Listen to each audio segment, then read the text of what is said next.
Okay, this is part B, I'd say. Last week was part A of the discussion of the 3 weeks.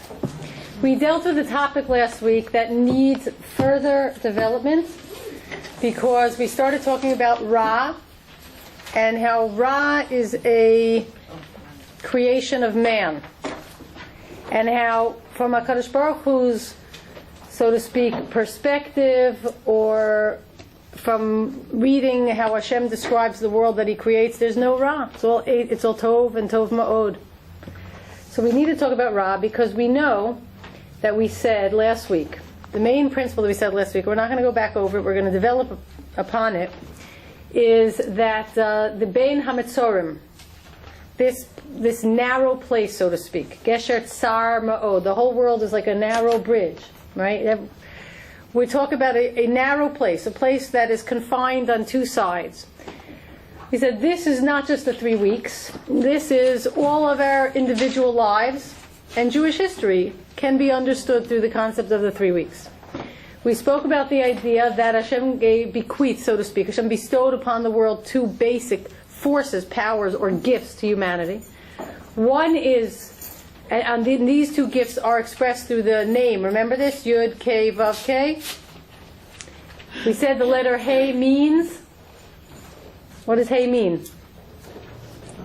Hey, the letter Hey. It says, Eila told us Shemaim Ba'aretz. This is a story of the generations of the heavens and earth. Behi Bar Am, in their creation. And we said Behei Bar Am. Hashem created the world with a Hey.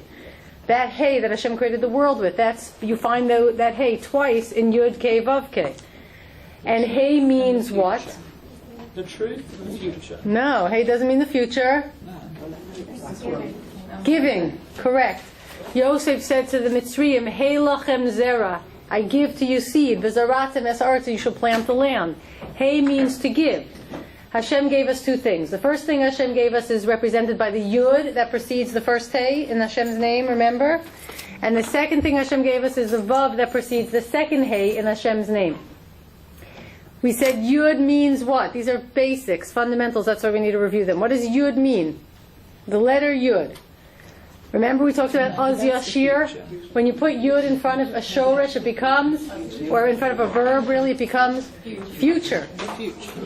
So Rashi says in Perek Tesvav in Shemos, after giving a couple of examples of verbs that become future when you add a Yud, Rashi says, Yud al Shem HaMachshava. Yud represents thought, intention, right? Remember this? Because when something does not exist yet, and you say that it's going to happen, or what you're going to do, or what someone else is going to do, that concept of what they're going to do lies in your hope, in your mind, in your thought, your expectation. It doesn't exist yet. It's machshava. So Yud, the letter Yud, in and of itself represents the concept of thought. And in the big picture, as we always speak about here, when Hashem creates the world, this world with a Hey, and this world that is Hashem creates with giving, with two great gifts, so to speak, two enormous forces that Hashem bestowed upon this world. One is the capacity to conceive of things that don't yet exist.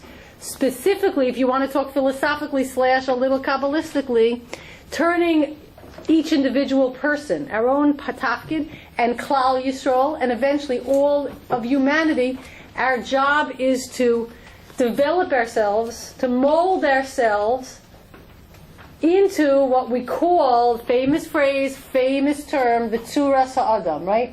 The proper description, definition of what a human being should be. An individual, Klal Yisrael, humanity, and more really.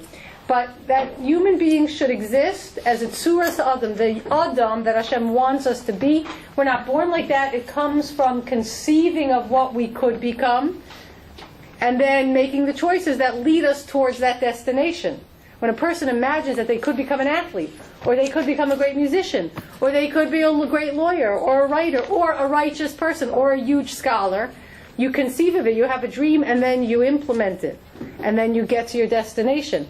That combination of conceiving, and we've spoken about now, conceiving of what is emes from Hashem's perspective, coming to know it through learning Torah, through ourselves, and then making the choice to attach that to our day-to-day life and to implement that through the physicality, that totality makes a person into the tzura sa'adam, the proper human being, the form of a human being, the form that a human being should take.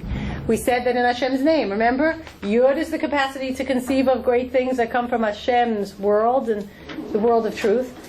Hey, Hashem has given that to us. And then Vav, what did Vav represent? Vav always means attachment, chibur, connection. And what are the two things that we talked about with that Vav represents? 6 days. 6 days of creation, the physical bria, in where we actualize, the arena where we operate, and Vav also, the 6th of Sivan. In other words, through the mitzvahs of the Torah that we're given, we bring these ideas into real life, and that combination is a synchronized, coherent, complete, harmonized Torah Sa'adim. That's Yud K Vav K, right? Now, these are the gifts Hashem gave us, but something interferes with that, right? Something gets in the middle. That's the 3 weeks. The thing that blocks us off. When we talk about the Bein HaMatzarim, within the the wall, so to speak, there's a wall, a blockage, a dam that cuts us off from being able to be attached to the truth as it is being given to us, as we are, to the extent that we are capable of knowing it and integrating it, and then we're cut off from implementation. What gets in the way? Huh? Exactly. Gets in the way is Ra, and that's what we have to develop further today. Ra. We have to develop the concept of Ra. What gets in the way? Before we develop the concept of Ra, which gets in the way, Ben HaMitzorim, Tsar, narrow. Okay? By the way, a good image. The Tzavor, the narrow neck between the head, which can know what's right, and the heart, which has the passion, the devotion to do it, to live by it, and not to be in contradiction to what we know to be true. Right? That's the narrow neck, so to speak, passageway between the mind and the heart. Now, what gets in the way is Ra. We have to go back and talk about Ra, but we can only talk about it if we first talk about another word in Bereshis and another concept. We just talked about 2 Hays. Now we're going to add something else to the mix. 2 Yuds. 2 Yuds. Where do you find in the creation of man a word with 2 Yuds? Famous. Good. Perek Beis, Pasuk Vav. Vayitzer Hashem Elokim es ha'adam afar min ha'adama. And Hashem formed, like Tzura Sa'adam, that's the word Vayitzar from the Shorish, to Yetzer, to form, Yitzur, okay? Hashem formed ha'adam, the Adam, which is male and females, right? Hashem formed the human being afar min ha'adam on one hand, dirt of the earth, in other words, physical. And vayipach ba'apo nishmas chaim, and he invested in man through the nose a neshama, spiritual. Strange bedfellows, obviously. Okay? And that is called the formation of man. The combination of the both is going to be the tzura sa'adam, the proper form that man should take. Both physical, spiritual, and one physicality representing the spiritual truths that give the person real life. Now, these 2 Yuds, Rashi says, Hashem created us with Yud, right, for 2 existences. Existence in this world and existence in the next world. So when we say that Hashem created the world with 2 Hays, which is in the name of Hashem, we're saying that Hashem bestowed upon the humanity 2 powers, 2 forces, 2 gifts. One is to be able to have the mind be one that is literally an extension of, an expression of, to the degree that it's purified and disciplined, of real truth, a vessel for real truth, and the ability to take this whole world and look what we've done with this world. Look what man has done with this world. And in every act of invention, of every contribution, every advancement, bring the truths more and more into the real world. That's the Yud Kei Vav Kei. That's Hashem's name. That's what Hashem wants. That's why it's Hashem's name, because it means how Hashem wants to be known and revealed in this world. It's what Hashem wants. Now, with Vayitzer, 2 Yuds, Hashem formed us. This is something we relate to. Not the Yud Kei Vav Kei is telling us Hashem's intention for us. Vayitzer, Hashem formed, is telling us what we ourselves are aware of because it's in us. It's in our creation. And that is, we know we exist on two levels. We exist physically, and we know we exist spiritually. We know we exist in a finite world that's temporary, but we intuitively know that this is not the end. And if the way we know this is not the end is because every single human being that ever lived has died, and yet nobody can get used to the concept of death. It's always something that shouldn't be. That jars our, we feel that it's an interruption or interference. It doesn't belong here. We don't take it as a natural part of life. We always think it's something that's imposed upon us, so to speak, that really isn't consistent. It's not really consistent with life. It isn't. We reject the concept of a finite life because we intuitively know that there's an eternal quality to every person. That's why people build monuments for themselves and leave things. But the real lasting contribution that every person makes to this world, by the way, is not anything physical, but the Tselem Elokim, that we've spoken about this, we're not going to go down this road. The Tselem Elokim, the God-like self that lives on beyond the person in a non-physical sense. That's really our main contribution, our main offspring. Remember this idea? And the memory of the person and their Tselem Elokim, their God-like existence right here, that lives on after the person, and that inspires. Okay? Now, so the two Yods are telling us that we know we're created for two worlds. And we know that this world is a way to lead us to and to give us to really create for ourselves the next world. Remember we said a while back, when you go to Levaya, funeral, and they say the Kel Mole Rachmim at the end, and then they say that the so-and-so, the name of the person, Asher Halach Le'olamo, that has gone to their world. What does it mean they've gone to their world?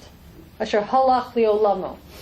In living here, consciously, with a thoughtfully, and with awareness, we take the physicality, and it becomes an extension of emes and a expression in this world of emes, but it does something else too.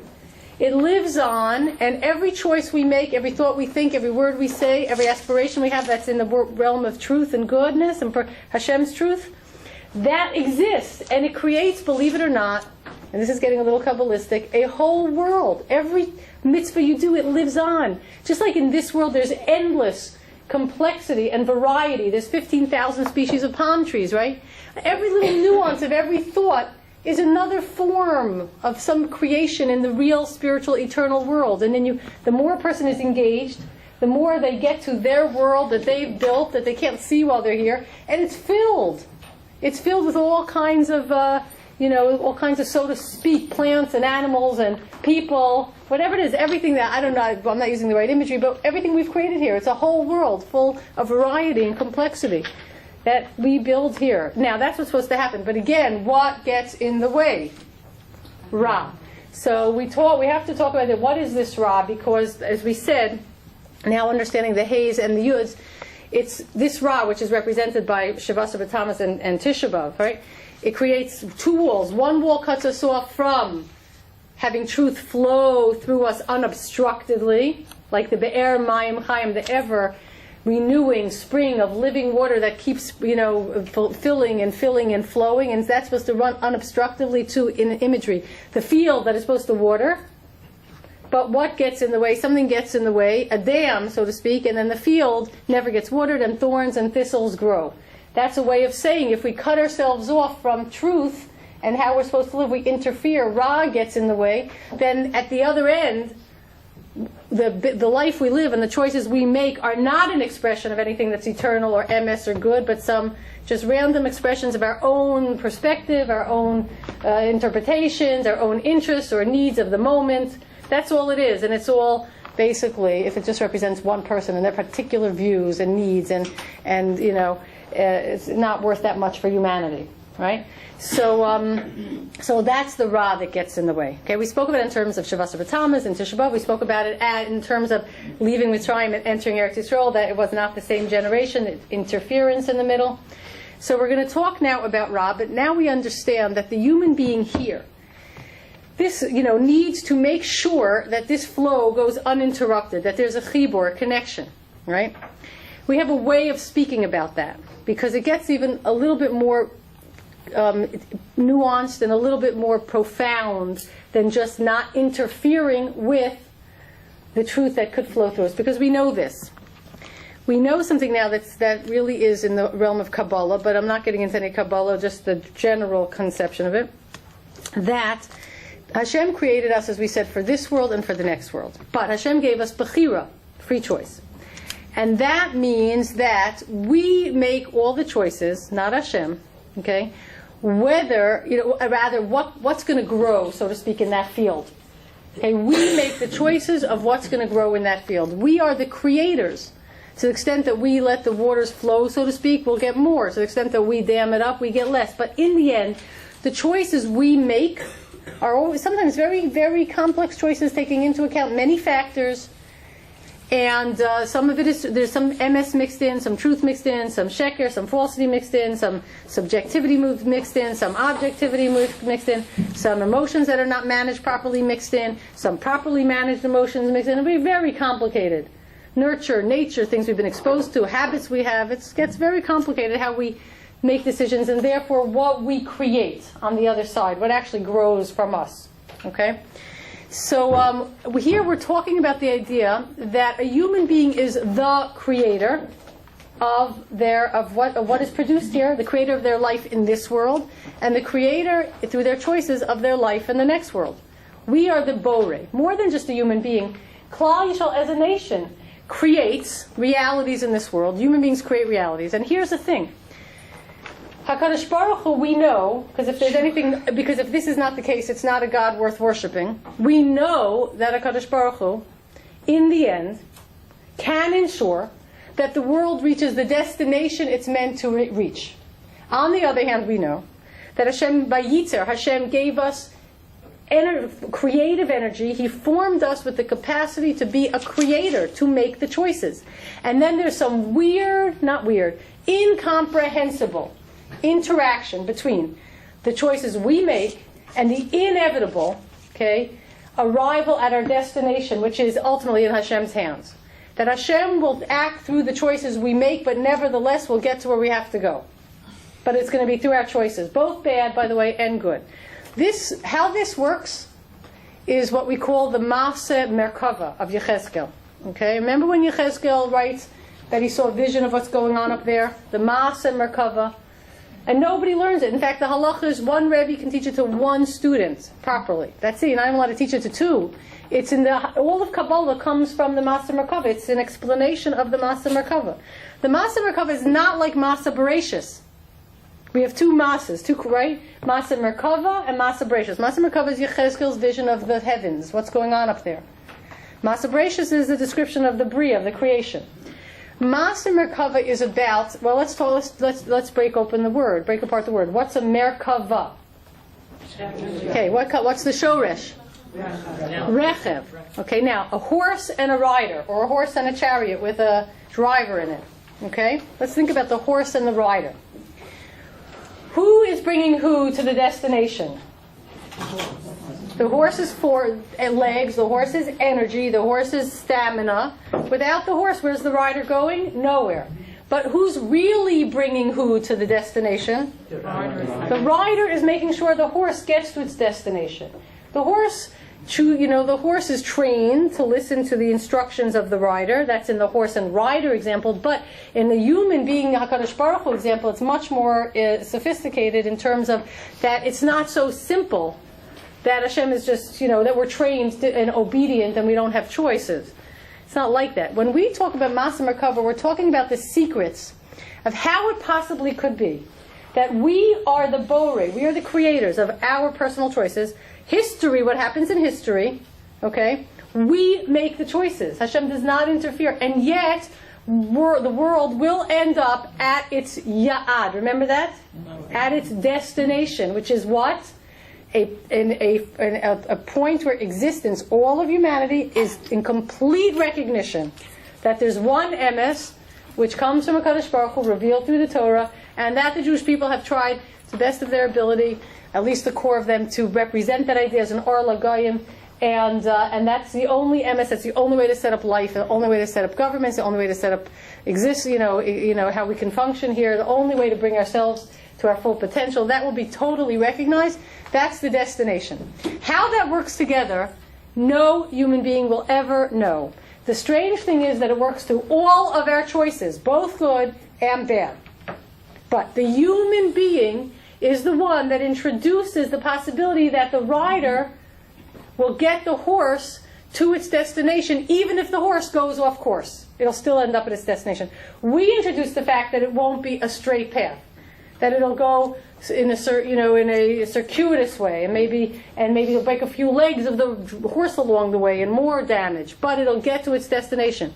The fact that it will get there, that's the secrets, that's the Masa Merkava. The fact that it will only get there via the horse, that's also an absolute guarantee. And Klal Yisrael are the horse, so to speak.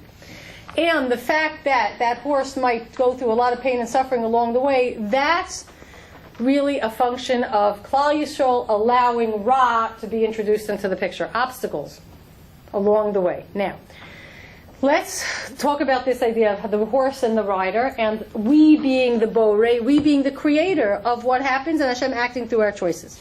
There is a pasuk that has to do with Tisha B'Av and Shavasar B'Tammuz that brings a medrash that we've spoken about, that we're going to go through again carefully, and then Kliyachar on a different pasuk that is going to explain it even further. The end of the Mishnah in Tanis, they quote a pasuk from Shir Hashirim. Okay? Remember this might sound familiar, I hope it does. This is a pasuk from Shir Hashirim, and it says, Tsena Ure'ena. This is Perek Gimel, by the way, pasuk Yud Aleph in Shir Hashirim, 3:11. Go out and see Benos Tzion, daughters of Tzion. B'Melech Shlomo. Go see Melech Shlomo. Now let's stop for a second. Shir Hashirim, Song of Songs, is written by Shlomo HaMelech. It looks like a love song between a man and a woman. It's had between Hashem and the Jewish people. Obviously, it's not what it looks like, and you could see from the words itself. It's written in a form of a riddle form that clearly that makes it clear that it gives you you get an understanding that you're not reading pshat. So here's what it says. Senu Re'ena, go out and see daughters. Re'ena, by the way, we're going to talk about seeing. Go out and see daughters of Zion. B'Melech Shlomo, go see the King Shlomo. B'Atorah she'itra lo imo, the crown that his mother crowned him with.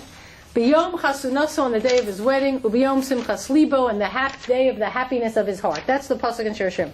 Chazal, interpreting it, say, B'Yom Chasunaso, the day of his wedding. Zeh Matan Torah.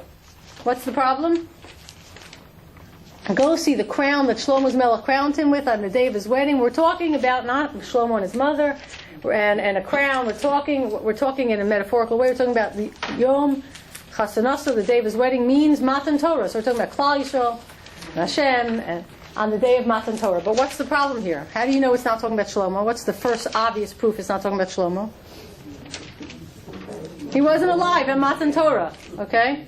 Second of all, Ubiyom Simchas Libo, the day of the rejoicing of his heart. Zu binyan beis hamikdash sheyibanim b'mherin. This is the Mishnah after the year 200. This is the building of the Beis Hamikdash, which should be speedily in our days, referring to the third Beis Hamikdash. The second one is long destroyed. Okay. So again, is this referring to Shlomo? No. Okay.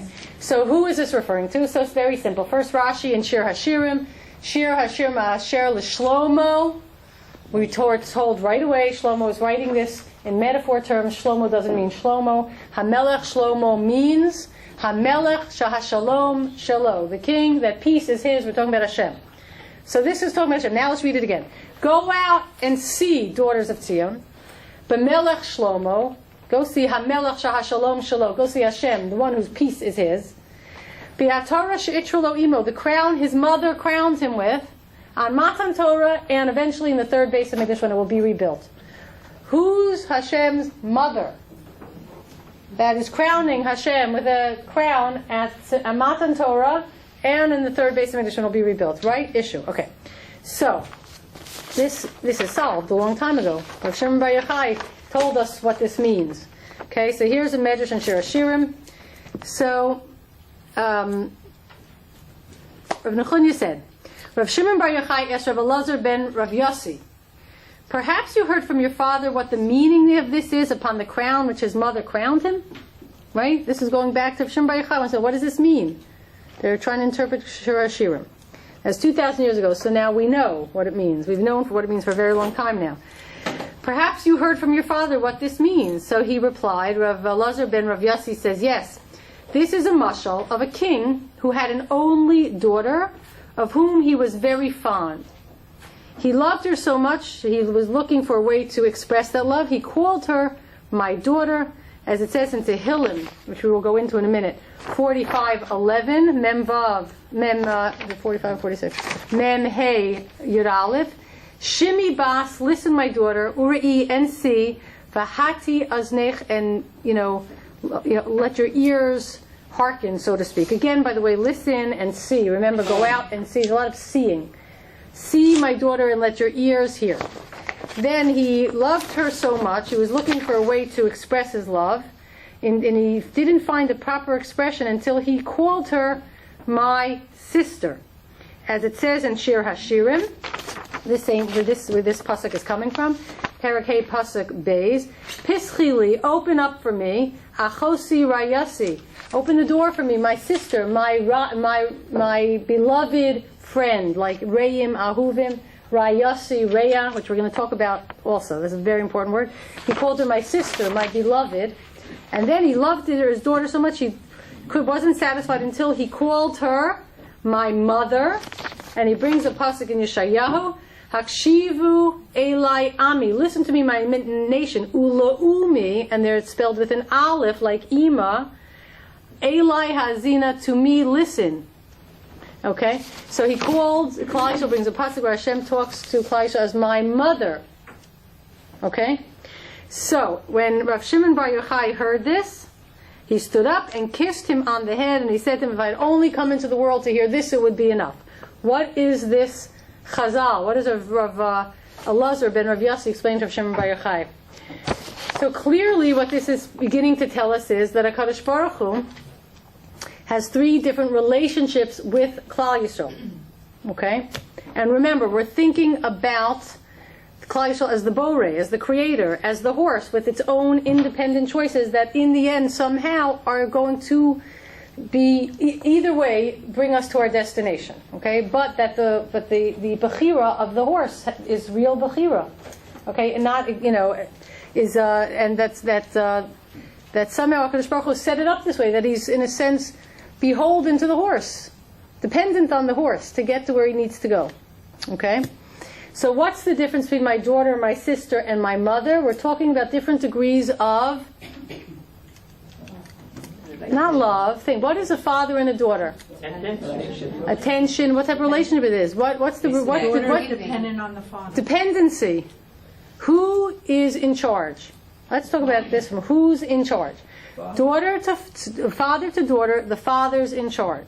The father is the melech, so to speak, and like a melech, right in the mashal there's a melech, he protects, he provides, he teaches, he guides, fights the battles takes charge, takes responsibility for the daughter.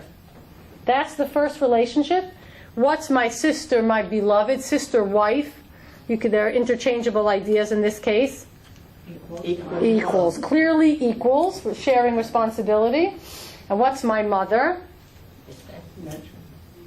Who's nurturing who? The mother is protecting, providing, taking care of the child. Is the life source of the child. That's the mother. The mother is the life. It's the shorish of the source of life.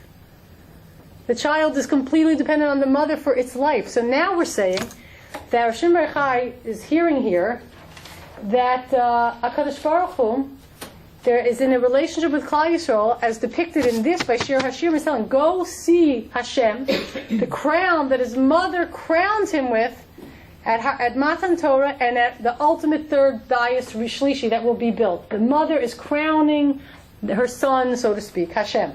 What does it mean to crown? When you crown someone, what is it trying? What's the metaphor for crowning? Giving authority to, conveying status upon, raising somebody up so that they are recognized to be now the one in charge, the ruler. When you crown a king, that act of a nation, a coronation, is a symbolic huge, celebration, ritual, whatever it is, that is a demonstration that we accept the authority of the king or queen. We submit. We are under the jurisdiction, the care of, the guidance of the king. Now the mother is crowning Hashem. In other words, through the mother, which is Klal Yisrael, HaKadosh Baruch Hu will be crowned, will be in the eyes of the entire world seen as worthy of being worshipped. Recognition of Hashem, Hakaras Hashem, the final goal of history, that all of humanity will come to crown, so to speak, coronate HaKadosh Baruch Hu. We say that all the time in Rosh Hashanah. Who's going to make sure that happens? Klal Yisrael in the role of the mother. Now it's really talking about Jewish history. What era is the daughter? Were we the daughter of Hashem? That's right. Till when? Till when? When does this end? When does it end? Think. When does it end that Hashem stops fighting our battles, teaching us, protecting us, providing for us? Where does this end? Where does it end? It never ends. No, it doesn't. But it ends. Right. The end of miracles. The end of prophecy. What are we talking about? The Chorban Bayis Rishon. For 1,000 years, from the Avos and the Imahos till Chorban Bayis Rishon, Hashem fought our battles. If we were righteous, we never lost a soul. The enemies fell before us. Eretz Yisrael produced everything we needed as long as we kept the mitzvahs, right? That was always the arrangement. And Hashem spoke to us from the heavens and did miracles for us and protected us and provided for us. This was the entire era of 1,000 years of open miracles, nisim, etc. That's the era of the daughter, where we are being really trained, groomed, being taught by Hashem everything we need to know, and learning and living in a world where we become so used to and so identified with Hashem's governance and protection that it becomes the way we think. It becomes our worldview. Our whole way of thinking is completely different than the other nations. We live with HaKadosh Baruch Hu and the mitzvahs as a given. Right, okay. But then Hashem brings the truths that are supposed to guide this world to this world from the heavens, with speaking from the heavens, doing miracles from the heavens. All nisim. That's how Hashem is teaching the world what He wants. Then what happens? That doesn't go on forever. Then Hashem begins to take a different stance, so to speak. That's called my sister, my beloved. And that's a partnership. When is that?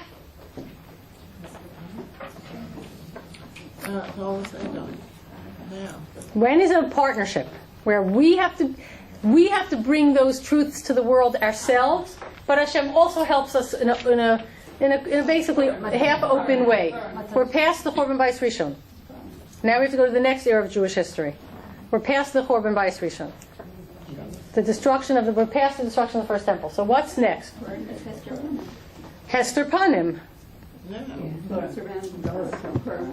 Purim is a little different actually. Skip Purim. It's the second Beis Hamikdash. The second Beis Hamikdash. Okay? The whole era of the second temple. Look, the classical example of the nature of things in the second temple era is Hanukkah. We had to stand up for the truth that this was Exeris Hashma. They try to eradicate the keeping of the Torah. They try to just disconnect us from our Torah. We had to stand up and say we're going to die for our Torah. We won't live without it. We're going to sacrifice. We did sacrifice. We took many losses and casualties. We had to fight our own battles, but Hashem was helping us. Rabin Biad Ma'atim, a pretty substantial miracle of the oil burning for 8 days. Hashem was right there with us, but we had to rise to the challenge too.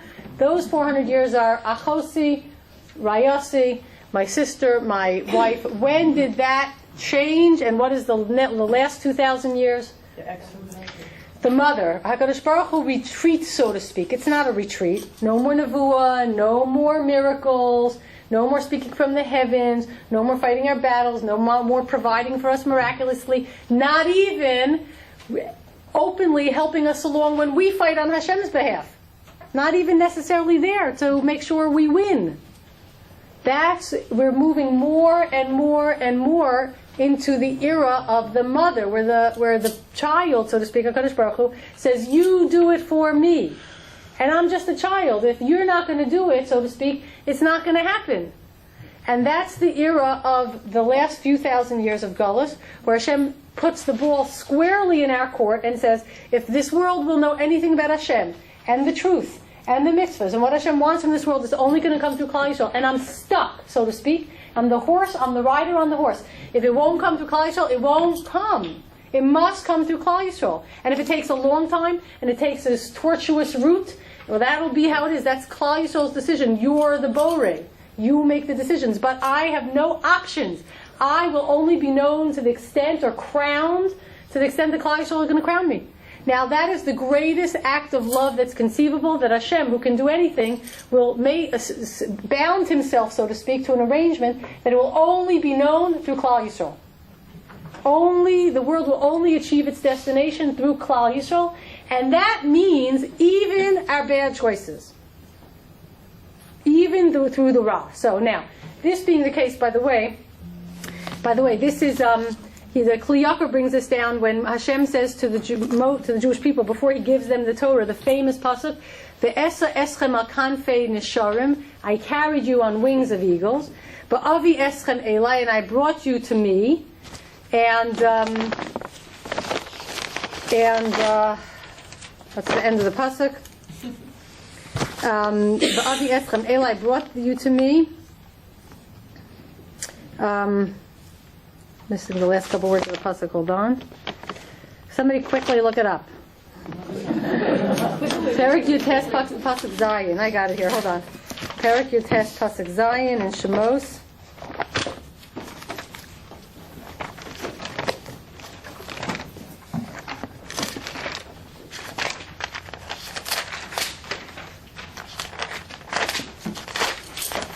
Okay.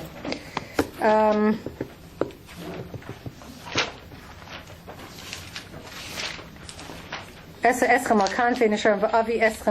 that's the end of the pasuk. So one second. The Kli Yakar says this.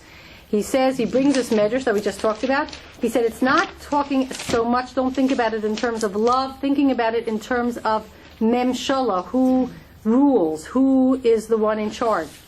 He says, who is the one in charge? The medrash medaber, this medrash is talking about the madregot memshala, the degrees of memshala, of authority. Sheyesh lezeh al zeh, that one has above the other. Ki ha'av moshel al habat. First the father governs the child, and also the mother. But then the sister or the wife are compatible. And Cain, therefore, mitchila, in the beginning, kara Hashem Yisrael bas. Hashem called Yisrael a daughter because He loved Yisrael. Klal Yisrael took care of them. Then He called them a sister and a wife. B'shavelach, it's equal to him, and then more and more zechuyos Klal Yisrael had, and they did their job better and better. He began to call them like his mother. This is a madrega gedolah. It's even a much greater madrega. And he brings a pasuk here that we are the moshel b'yirat Hashem. We are the ruler, so to speak, in the fear of heaven, that it should exist in the earth. And then he says ve'eye imach. He brings a pasuk. I will be with you. And then he brings down HaKadosh Baruch Hu Karo. Hashem called. He relates this, by the way, to Avraham, Yitzchak, and Yaakov, which we're not going to get into. HaKadosh Baruch Hu called Yaakov El. Remember that? Yisrael. You battled with angels and you prevailed. He called him El. And there's another pasuk where it says Vayikra Kel, base Kel. He called him Kel. He called Yaakov. Well, it's called El because he called him El, base El. So what that means, he brings down is Lomar Shemoshel Olav. He ruled over him, so to speak. It's bringing down the same idea. Anyway, the point is that we are the Borei, we make decisions, we will crown Hashem, Hashem will be known to us. By the way, Rav Yaakov Emden says that the most astonishing thing of anything to consider, of all the nisim that Hashem ever did, is what we say every single day in Shemona Esrei. Umevi Goel, the first bracha, Umevi Goel, he brings Geula, Lebnei B'neihem, to their descendants, of their ancestors, Leman Shemo, on account of his name, that's the rider, Bi'ahava, in love. Now you say, if it is either Hashem is bringing salvation to Klal Yisrael on account of His name, so He should be known, and that's why He saves us, or Bi'ahava, or He's bringing salvation because out of love for Klal Yisrael. Which one? For His name, or out of love for Klal Yisrael? And the answer is the astonishing combination of the two, which is the Maaseh Merkava, okay, which is that Hashem's name will only be known through Klal Yisrael. And it was an act of great love to set it up that way. So He needs to save us, so His name will be known, which is a great act of ahava. And how that works, like I said, is the tahalich, the process of how that works to reach a destination is we don't understand. But here's the next point. The next point is that Ra gets in the way, and we have to talk about that for the next few minutes. Okay, we started saying, okay, that Ra. What is the shoresh? What does the word mean? What does Ra mean? Evil disconnect. No, it doesn't mean evil. Stop. Stop. Okay, in the trup, mil el and mil Ra. What's the mil Ra? Stop. Okay, here's a few psukim. Rashi brings us down. Pass in Yeshaya, Tehillim, Teroim b'shevet barzel. Break them with an iron rod. Stop them. In other words, take a piece, something that's like intact, and break it in half. Right? So it's no longer one. It's no longer complete. Or, for example, in Yeshayahu, here's pasuk in Parak 24, pasuk 19.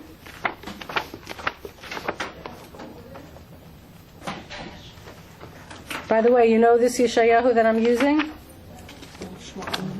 Rav Schwab on Yeshayahu. It's a great work. Okay. Here the pasuk says in pasuk Yutes, Ro'a hisro a'a ha'aretz. The earth is broken into pieces. Okay. Ra means to stop it. It says stop it from being complete. Stop the process from achieving its goal. For example, a chair or a ladder that's shaky, that's not stable. A chair with 3 legs instead of 4 is called kisei ra'ua. It can't stand. It can't do what it's supposed to do. Ra means it interferes and doesn't allow the process to reach its destination. By the way, stop here, digress for 1 second. A beautiful idea. We had a Rosh Hashiva in our house last week for Shabbos. Rav Shol Gabai. He has a Sephardi Rosh Hashiva in Eretz Yisrael. Most charming, wonderful, appealing man, Talmud Chacham, Mekubal. He said this word at the table. He was talking about friendships because it was 3 weeks and Avas Chinam and everyone has to love each other. He says, friendships are described in 3 basic terms. We think about friendships on 3 levels. There's the Yedid, a Chaver, and a Reya. Like Reim Ahuvim, right? Reya comes from the word Ra. Now in Hebrew, you often find the word that it means something and its opposite. That happens a lot. So how is Reya related to Ra? It's the same letters, same Reish Ayin. Okay, so first of all, he says the Yedid is Mishorish Yad. Shake hands, how are you? Acquaintance, I'll take care of you, you take care of me, we help each other. But it's not a deep bond. It's a congenial, proper relationship based on the mitzvahs of Aftal Recha Kamocha, right? Based on, responsibility to each other, Achdus, but it's like a handshake. You care, you do whatever you can do. That's a Yedid. Then comes a Chaver. A Chaver is from the Shoresh Chibur. You're connected to each other, like 2 streams of a river that meet and they run together. But if one stream runs off, the other stream keeps running by itself. So so there's a connection, there's a cooperation, a collaboration, a unity of purpose to the extent that it's necessary, and there's a connection to the extent that it's necessary. But it doesn't imply that without the one that's the friend, the chaver, a person has nothing. A person still is who they are, still has their integrity. But a reya is the following, like a kisei ra'ua, like a chair with 3 legs. The reya is so integral to the identity of the person and to their reaching their goals and fulfilling themselves, that without that person they are bereft. That person, there are people that Hashem sets it up in this world, that there are people that intuitively, and you feel it like you right away, they understand each other, they see the good, the tov, which means the destination, in each other. They're not thrown by some shortcomings that the other one has. Despite the shortcomings, they see the whole person and they like the whole person. They understand the struggles the person is working with because perhaps they're similar or maybe whatever. And intuitively people feel that there's an appreciation and an understanding, and that helps the person keep persevering to their, to perfect themselves and improve themselves, because somebody there is never going to misjudge them and never going to say they're not salvageable and they're a lost cause and there's, it's worthless, no point to invest any effort into this person anymore. It's not about that. It's an intuitive connection that gives the person the wherewithal to try again and again. That's a reya, that's a good friend. Without that friend, it's ra, the person is stuck. Everybody needs a good friend, right? Everybody needs somebody like that. Now, the idea that ra is an interference, okay? Who creates the ra? This is the subtle idea. It's a little late, but we must deal with this idea. Who creates the ra? In all of the bria, it's tov, tov, tov. What is ra? Eitadas tov ra. We've established a very fundamental point that ra, the understanding of ra is based on. If Hashem creates something, and through the asara mamaros, the 10, so to speak, expressions of creation, what that means is the world Hashem created is emes. There's an emes in this world, and that emes is the only tov.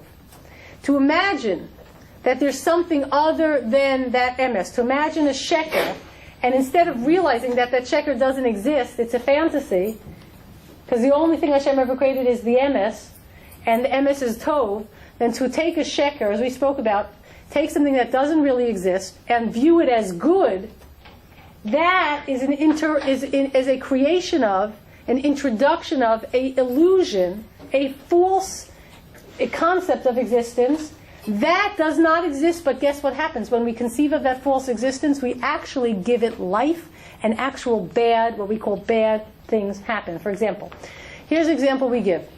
You go to the end of the Empire State Building, right? There's something called gravity. You heard this example a million times. It's MS. It's the facts. So every normal person knows, I don't really want to jump off the edge of this. Okay? Because that, appears to the person as a bad thing to do. Okay? But if a person says, I don't relate to gravity. To me, it's not an MS. I conceive of the fact that there is no gravity. So, imagining a sheker which doesn't exist, a lie that's not, it's an illusion. I say there's no gravity. It's a fantasy. So I'm going to jump off the thing. What's going to happen? Ra. Bad thing is going to happen. The person is going to, whatever. That's going to happen. If a person imagines a illusion to exist, there will be a negative physical consequence to that, which is going to be very bad. That's how the Balei Machshava conceive of Ra. It's a human invention. In other words, like this. Sin. What is sin? Sin is not after a person jumps off the Empire State Building, chas v'shalom, and goes, splat on the ground. That's not the sin. The sin is allowing oneself to imagine that there's no gravity. That's the sin of all the sins. The sin of all sins, the ra of all ra, is to allow oneself to conceive of sheker as having existence, as being something real, and then acting according to it. In other words, something that is contrary to the emes, to the will of Hashem, imagining that it's something that could exist, giving it a life, and everything that happens after that cognitive shift is inevitable, and that's not the sin. The sin is the cognitive shift. Haraya, the proof. Look at how it describes Chava eating from the Eitz Hadas. It spends about one word saying she ate, and all kinds of phrases explaining what happened before she ate. Okay, before she actually did what was against the will of Hashem. And don't forget, Chava is everybody, right? The Isha is everybody. You've heard that before, right? Look what it says. And the Nachash says to her, don't eat it. Who's the Nachash? You know who the Nachash is. We don't have to go through this, right? Okay. The Nachash says, Ki yodea Elohim, Hashem knows that the day you eat from it, v'nipkachu einechem, your eyes will be open, v'yisem kelokim, you're going to be like God. You're going to be creators. But what are we going to create if we eat from the Eitz Hadas? We're going to create sheker as a reality. We're going to introduce a new form of existence that does not exist. And the aftermath of that is going to be pain and suffering in a real way. We are going to be the borei of the Ra, because in Hashem's world it's only Tov. So then look at the next pasuk. Look at all the phrases, till she ate. It's all about her cognitive shift. That's the sin. It all takes place in here. Vateireh ha'isha, she saw, remember seeing? She saw, not from Hashem's perspective, she introduced herself in here, right? Vateireh ha'isha, she saw, ki tov ha'etz l'machal, it would be good to eat it. Wait, tov we know means that it's capable of reaching its destination. How do we know that's what tov means, by the way? And ra means it stops you? Because the moadim, the Torah calls them moadim. Moad comes from the shoresh ya'ad, destination. Chazal call the moadim Yom Tov. Tov means it can reach its destination. Ra means it can't. She now looks at the tree, which we're told not to eat from, which means subjectivity, and told not to indulge in it. And she sees it's Tov, but it's Sheker. So that's a cognitive shift, right? V'chitava hu le'einayim. In all sense, lustful for her eyes. Her eyes started to imagine all the benefits of becoming subjective, of introducing that it's a dam in the river, from the Be'er Mayim Chayim, from the source of living waters, to the field. What's the dam? Our subjectivity, our perspective of Tov and Ra, right? So all of a sudden it's a type. It's all very desirable. Look, it keeps going. V'nechmad ha'etz lahaskil, and it's so pleasurable to contemplate the result of becoming subjective, how it would be if we make decisions and we are the creator based on our perspectives. We take the place of God. We are the borei. Right? Then, vatikach mipirio, then she took the food and she ate it. Done. So you're seeing, the pasuk is telling you that the Ra is, her choice to eat from this Eitz Hadas Tov Ra, is to see things really not from emes and tov and that's it, but to now see, well, there's an opposite to tov. There's something called Ra. It means that ability of me to introduce myself as the source of, or the borei, the creator of my destiny, and I make the decisions. And a human being has that great, yes, the Yetzirah in all of us, to be independent. We say it in many ways. We spoke about the idea that how astonishing it is that the little ani, me, I live X amount of years, I weigh X amount of pounds. I, am so insistent that I am the source, the borei of my choices, that even though HaKadosh Baruch Hu went to great extents, the whole Har Sinai, to Anochi Hashem Elokecha, that whole big shock and awe, the whole giving of the Torah, the whole thing is no match for the little ani. It gets in the way. All right? So here, we're saying that Ra is a human invention. It starts in the head. It says, I perceive of things differently, and I'm going to make my choices based on how I see things. That dams up the river. Okay? That creates the blockage. That's the Ra. We cannot reach our destination. And then what happens is a person's behaviors and choices are a result of their truth, which is definitely not an absolute truth. It's always subjective. It's always limited. It's always very tiny, very, very confused. And now what happens? But here's the nechama. With this we end. Hashem said to us that He wanted to take us to Eretz Yisrael, right? Or let's just, for 1 second, the Egel. Everybody says Klal Yisrael didn't worship the Egel. They knew it wasn't Hashem. Remember, everybody says this. So what was the big sin? The big sin is that they introduced something that could possibly be seen as a substitute for Hashem. That's the whole shift. That there could be an intermediary that you can turn to in place of Hashem. The concept that you could introduce the blockage. The result of that is they don't go into Eretz Yisrael. Now, Hashem wants us to go to Eretz Yisrael, and when Hashem tells us to go to Yisrael, it's always go to the land that I will show you. Remember Tavram? Lech lecha el eretz el eretz asher arek el makom, to the place that I will show you. When Moshe sent the spies, he says, go and see the land if it's Tov or Ra. Okay? We are supposed to see things from Hashem's perspective. Okay? If we can, and we don't allow the Ra, our invention, to interfere, we can progress from what we know, right, to how we behave without too much confusion and interference. But if we start seeing things from our perspective, what's going to happen? Are we never going to get to the land? We will get to the land. It's inevitable. The rider and the horse are in a strange, union. We will get to the land, but instead of lech lecha, now what is it? Halach yelech uvacha. You're going to go while you're crying, but you're going to get there. But you're going to go with tears. Halach yelech uvacha. You're going to go. We say, right? We sing all the time. Sherman's halach yelech uvacha. You're going to go, but you're going to go with bechi. What, by the way, is bechi? Important. What is bechi? What does tears represent?